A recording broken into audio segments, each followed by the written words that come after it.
Harley, can you please explain why collarbones, why collarbones become more pronounced when someone decreases body fat or body fluid? I'll tell you why. If you look at it on a physiological perspective, we look at bodybuilders.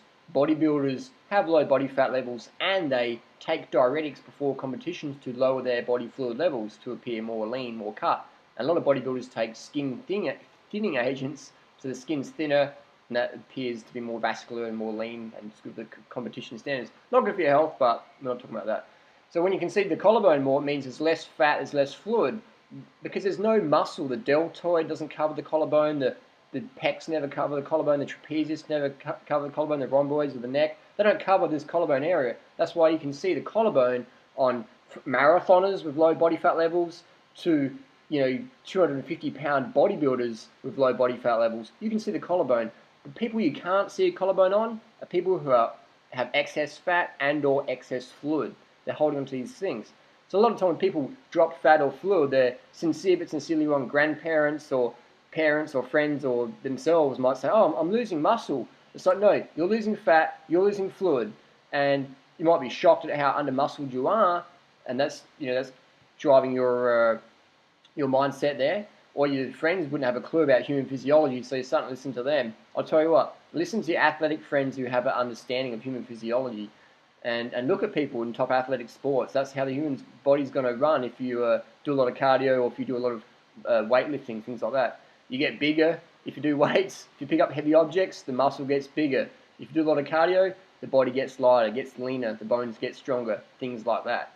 So again, take advice and people getting the results you desire.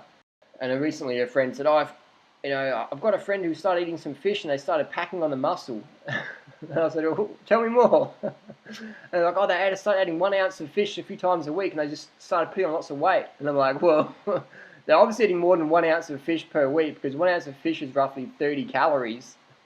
So for someone to put on noticeable size, they're even adding a lot of salt to their diet, that's giving water retention, or they're taking creatine, which gives water retention, or they're eating a lot of calories from foods that they're not really proud about. And that's sort of fine. Well, it's actually not really fine because it's going to fuck up your health. But in the long term, we're looking at increasing muscle mass, decreasing body fat and fluid levels, and understanding human physiology, if that's your goal. That's my goal. My goal is health and fitness. So I do what it takes to be a better cyclist, a better runner. I don't spend time in the gym because putting on more muscle as a cyclist or a runner defeats the purpose. You're carrying around more muscle, it's going to drop your power to weight ratio. Sure, if I had an injury where I couldn't cycle or run, I'd probably get into the weights as my third preference there. So you got to train specifically. And the whole notion that you got to eat meat to get muscle, it's a laugh because I go training and I'm kicking people's ass on the bike, out running. Even if I go to a party and people challenge me to a bench press competition, I was like, yeah, I'll step up and kick your asses.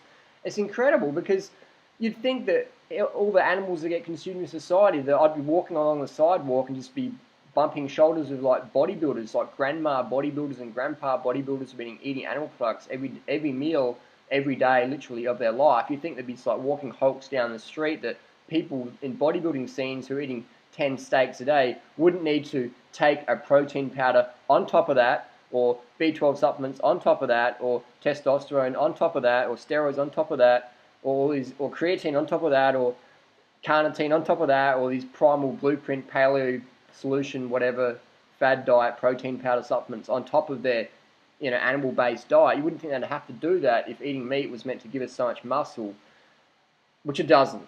Food doesn't give you muscle. Training gives you muscle. Carbohydrate calories provide the red blood cells, the mitochondria, basic human physiology. Basically, end of the day, you want to eat enough carbohydrate calories so you can train in your preferred sport, in your preferred activity, to build the physique that you enjoy having. And I like smashing the bike and running fast. That feels good for me, so I train specifically for that. I eat enough calories so I can keep doing the training and keep recovering, so all is sweet. So hopefully that makes sense. Eat right, train smarter versus harder, and don't take advice from grandma who's sincere but sincerely wrong. Thanks for watching.